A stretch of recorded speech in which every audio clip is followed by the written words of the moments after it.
Le thème de ce matin, soyez éclairés dans la joie. Je dis bien, soyez dans la joie. 1 Thessaloniciens 5, 16, 2 versets. Soyez toujours joyeux, le verset 16.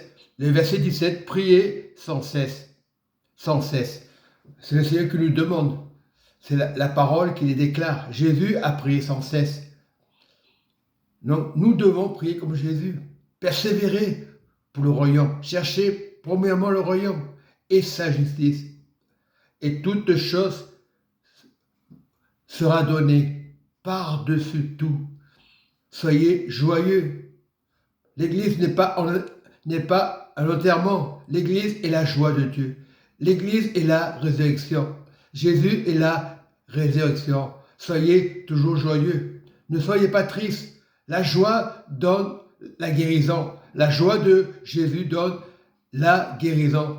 Ça va se communiquer à l'intérieur. Si tu es avec Jésus, les frères et sœurs vont ressentir la joie.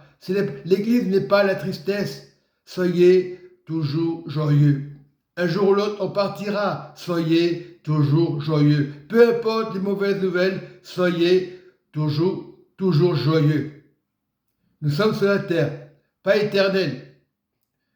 Dieu va laisser des choses dans notre vie, voir des choses.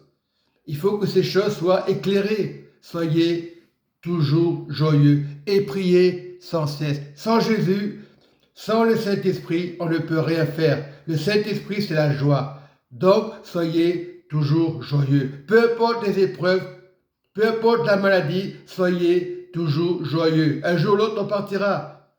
Sur la terre, on n'est rien du tout. On est de passage. On pense que les voitures, ça nous appartient. L'appartement, ça m'appartient, oui. Mais sur la terre, tu es locataire. Tu n'es pas propriétaire.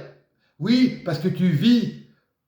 On te donne un appartement, tu achètes un appartement. Ah oui, je suis propriétaire ou locataire. Sur la terre, on est toujours des locataires. Voilà, c'est une épreuve qu'on passe sur la terre. Soyez toujours joyeux.